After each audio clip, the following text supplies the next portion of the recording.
boleh minta waktunya sebentar? Ya boleh. Baik, perkenalkan dulu, nama saya Ardinia. Di sini saya ahli gizi yang bertugas di Rumah Sakit Dr. Stomo. Nah, pagi ini saya akan menyampaikan edukasi gizi terkait diet yang akan dijalankan oleh Nyonya CH. Jadi orang tuanya Mbak ya? Iya betul. Di sini saya akan memberikan edukasi terkait diet rendah protein yang sesuai dengan kondisi ibu dari Mbak. Jadi di sini nanti saya akan menyampaikan terkait dietnya seperti apa, kemudian bahan makanannya itu seperti apa yang boleh dan tidak boleh. Juga nanti ada cara untuk membuat bubur, jadi seperti bubur beras atau bubur tepung, seperti itu. Dimulai saja ya Mbak ya. Ya. Jadi sebelumnya Mbak udah pernah tahu belum diet rendah protein itu apa? Kayaknya belum. Belum pernah ya, belum pernah. Jadi di sini saya akan menyampaikan terkait diet rendah protein. Nah, diet rendah protein ini yakni diet yang diberikan kepada pasien itu dengan keadaan fungsi ginjalnya itu sudah mengalami penurunan. Kenapa diet rendah protein? Berarti kan proteinnya dikurangi dari batas normal, dari orang normal maksud saya. Jadi karena ada ureum darah itu berupa racun-racun yang disaring oleh ginjal itu tidak mampu keluar secara maksimal karena organ dari ginjalnya itu tidak dapat menyaring secara maksimal seperti itu. Kemudian ada juga di sini tujuannya. Nah, tujuan dietnya ini untuk mencapai dan mempertahankan status gizi ibu dari Mbak ini optimal. Nah, kemarin sudah saya hitung status gizi ibu dari Mbak ini status gizinya normal. Jadi tinggal melanjutkan tujuan yang selanjutnya, yakni memberikan makanan secukupnya tanpa memberatkan fungsi ginjalnya. Karena kan ada masalah di penurunan fungsi ginjalnya. Kemudian ada juga untuk mencegah atau menurunkan kadar ureum darah yang tinggi, serta mengatur keseimbangan cairan dan elektrolit. Nah, cairan ini juga penting untuk diatur Bu dalam diet rendah protein ini karena terkait kondisi Ibu Mbak. Kemudian ada beberapa bahan makanan yang dianjurkan dan tidak dianjurkan. Nah, yang dianjurkan ini sumber karbohidrat seperti nasi, jagung, tepung-tepungan. Nah, tepung-tepungan ini seperti tepung beras, tepung maizena itu tidak apa. Kemudian ada juga madu dan gula. Nah, madu dan gula ini sebagai booster energi, jadi bisa menambah energi dari ibu Mbak karena kan proteinnya sudah dibatasi. Protein ini kan juga sebagai cadangan energi seperti itu. Kemudian ada sumber lemak, ada minyak jagung, minyak kelapa sawit, margarin, dan ada sayurannya. Nah, sayurannya ini diberikan dalam jumlah yang telah ditentukan Bu. Jadi tidak lebih dalam beberapa sayuran tertentu. Nanti saya akan jelaskan. Kemudian ada juga buah. Jadi buah boleh diberikan bila kadar kaliumnya ini normal. Jadi kadar kalium ibunya ini normal. Kalau tidak normal sebaiknya buah tidak diberikan. Nah, ada juga di sini bahan makanan yang tidak dianjurkan atau dibatasi. Jadi sumber karbohidratnya ini yang tinggi kalium. Nah, tinggi kalium itu seperti apa? Seperti singkong, ubi, kemudian kentang. Untuk sumber proteinnya ini seperti tahu tempe itu seharusnya dihindari. Kemudian ada sumber lemaknya santan. Santan itu dibatasi, boleh sedikit sekali, tidak boleh terlalu banyak. Kemudian ada sumber purin. Nah, sumber purin ini seperti makanan laut, ada sarden, kepiting, kemudian keju, emping. Nah, itu dihindari. Selanjutnya ada sayuran yang tinggi kalium. Nah, tadi kan saya sudah menyebutkan sayuran ini yang diberikan itu kan semua sayuran boleh, tapi ada dibatasi, yakni bayam, buncis, daun singkong dan daun pepaya. Juga kangkung itu tidak boleh diberikan atau dibatasi. Nah, selanjutnya ada makanan yang mengandung natrium tinggi seperti apa? Roti, crackers, biskuit, telur asin, juga garam dapur. Nah, garam dapur ini terkait natrium itu diberikan kurang dari 2000 mg. Jadi 2000 mg itu setara dengan 1 sendok makan. Maksud saya 1 sendok teh. Jadi usahakan kurang dari 1 sendok teh seperti itu. Itu satu hari? Ya, untuk perharinya. Kemudian untuk buah, jadi apabila kadar kaliumnya itu dalam darah tinggi itu tidak boleh dikonsumsi. Nah, selanjutnya di sini ada contoh menu sehari. Untuk kebiasaan makan ibunya Mbak ini kan bubur ya. Jadi nanti ini boleh diganti bubur. Kemudian di sini nanti ada contoh menunya, diberikan 3 kali makanan utama, juga 2 kali makanan selingan seperti itu. Nanti juga bisa ditambahkan dengan susu. Nah, susu yang khusus diberikan untuk kondisi ibu Mbak ini yakni seperti susu Nutrisol. Jadi nanti susunya itu diberikan setara 1 gelas ini nanti ada takaran sajinya bisa dibaca di kemasan susunya, berapa gramnya, berapa sendoknya, seperti itu. Lanjut ya Bu, jadi diet rendah protein yang akan dijalankan ibunya Mbak ini yaitu diet rendah protein yang 30 gram. Nah, diet rendah protein yang 30 gram ini kalorinya sudah hampir mendekati kebutuhan dari ibu Mbak. Nah, kebutuhan dari ibu Mbak ini kan 1500 kilokalori. Jadi yang ini hampir mendekati lah ya. Proteinnya itu sekitar 33,2 gram. Nanti di sini ada beratnya seberapa, jadi nanti diganti bubur aja. Nah, untuk bubur satu porsinya itu sekitar 200 gram. Jadi nanti bisa masak untuk 2 kali makan atau 2 porsi setiap harinya. Entah bubur tepung atau bubur nasi. Kemudian untuk beratnya itu setiap memasak sekitar 50 gram itu 8 sendok makan untuk tepung. Begitupun juga untuk beras, bubur tepung atau bubur beras. Hanya airnya saja yang beda. Nanti akan saya jelaskan. Kemudian ada URT di sini. Nah, URT ini apa? Jadi URT ini ukuran rumah tangga.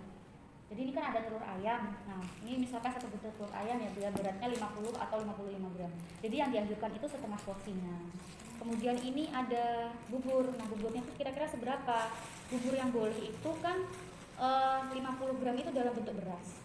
Nanti itu ditambahkan sekitar 300 ml untuk bubur tepung. Jadi ini kira-kira segini. Kemudian untuk sayurannya itu diberikan 25 gram. Jadi misalnya ada gambas ini ya. Gambas ini kan satu buahnya ini 100 gram, jadi seperempatnya. Itu untuk 1 kali makan, seperti itu.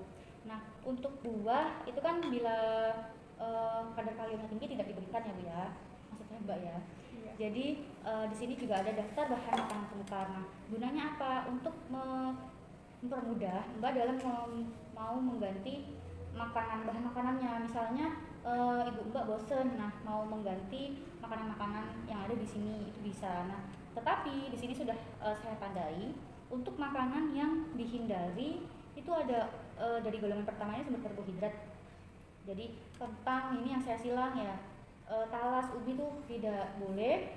Kemudian untuk lemak sedang seperti daging kambing, hati, jeroan-jeroan itu nggak boleh. Selanjutnya ada yang tinggi lemak, apalagi ini seperti makanan olahan sosis, terus beef, terus yang lainnya itu nggak boleh. Dan untuk sumber proteinnya juga sama sekali. Dan ini ada golongan sayurannya juga sudah saya tandai. Nah, ini juga untuk kangkung ini juga sudah saya coret ya.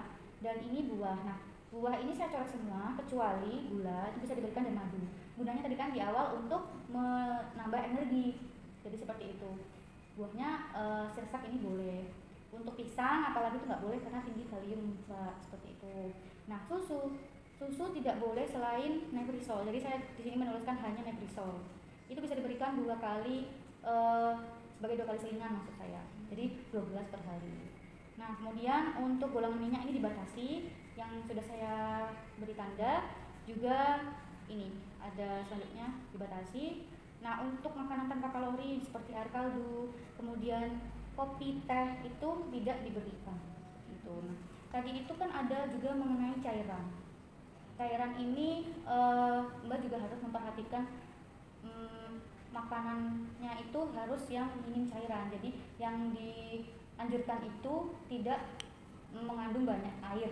Bisa diolah tumis, cah seperti itu, oseng, atau kering seperti abon. Itu kan kebiasaan ibu Mbak sudah makan kering gitu ya. Itu sudah baik. Nah, dari sini apakah ada yang ingin ditanyakan? Tadi kan dibilang itu ya Mbak, tahu tempe nggak boleh, itu kenapa ya? Oh iya, jadi di sini tuh sebetulnya sudah dijelaskan Bu. Nah, di sini tahu tempe nggak boleh karena tahu tempe itu memiliki nilai proteinnya itu rendah untuk nilai biologisnya. Kalau yang tinggi itu seperti golongan hewani, di sini ada ikan, daging, telur, itu lebih dianjurkan daripada yang nabati, maksud saya tahu tempe, kacang-kacangan. Kalau yang maksudnya dari biologis itu daya serapnya itu lebih baik yang hewani, jadi tidak memperberat kerja ginjal. Nah, tujuannya dietnya kan untuk memperlambat penurunan fungsi ginjal seperti itu. Nah, Mbak ada yang ditanyakan lagi? Sudah sih, itu Sudah. aja. Sekarang gantian saya yang menanyakan ya. Iya. Jadi di sini ada yang mau saya tanyakan, tujuannya diet rendah protein itu apa Mbak menurut Mbak? Tadi dibilangnya itu tidak memperberat kerja ginjal. Ya. Terus tadi kan ya apa itu cairan. Ya, betul. Cairannya itu harus dibatasi. Ya. Juga memperhatikan urin dari outputnya berapa, inputnya berapa, seperti itu. Nah, oh ya, untuk cairan ini saya terlupa, itu dari urin output, misalnya urin outputnya 300 ml, kemudian ditambah 500 ml, seperti itu, sampai 750 ml untuk kebutuhan cairannya dalam sehari, seperti itu. Kemudian bahan makanan yang dianjurkan itu sumber karbohidrat itu apa Mbak contohnya? Contohnya ya kayak nasi, tepung-tepungan. Oh, ya, betul. Dan kemudian yang dibatasi atau dianjurkan atau tidak dianjurkan itu contohnya apa? Apa dia tadi? Kentang ya? Ubi. Ya, kentang, ubi. Untuk jenis buah bagaimana tadi? Kalau buah itu diberikan kalau kaliumnya normal ya Mbak? Iya, betul. Jadi buah itu diberikan apabila kadar kalium darah ibu Mbak itu normal. Kalau tidak, sebaiknya tidak diberikan sama sekali, atau bisa diganti dengan madu, gula, dan sirsa tadi ya, seperti itu. Nah, di sini kan tadi saya bilang mau menjelaskan terkait pembuatan bubur tepung dan bubur beras. Jadi perbandingannya itu kalau boleh saya jelaskan, kalau nasi itu kan sama air itu 1:2, kalau nasi tim itu 1:4, sedangkan bubur itu 1:8. Nah, jadi di sini apabila Mbak mau membuat bubur tepung, itu ada beberapa bahan seperti tepung beras, kemudian santan. Nah, santan ini diberikan 1 sendok makan saja dalam 2 porsi. Dan selanjutnya itu airnya 300 ml. Dan diberi daun pandan, garam vanili untuk memberikan rasa sedikit, jadi tidak terlalu hambar. Garamnya secukupnya, vanilenya itu secukupnya, juga daun pandannya itu 2 lembar saja. Kemudian ada bubur beras. Nah, bubur beras ini juga sama prinsipnya 1:8. Jadi bubur tepung tadi 50 gram, bubur beras itu 50 gram itu untuk 2 porsi. Bahan-bahannya hanya air dan garam, kemudian ditambah dengan daun salam supaya tidak terlalu hambar dan ada aroma yang bisa menggugah selera, seperti itu. Dan nilai gizinya dari bubur ini juga hampir sama kok untuk tepung beras dan beras. Sudah Bu dari saya edukasi hari ini, itu saja. Semoga apa yang saya berikan bisa bermanfaat, kesembuhan Ibu Mbak juga diberikan segera, seperti itu ya Mbak. Terima kasih ya Mbak atas waktunya. Terima kasih Mbak.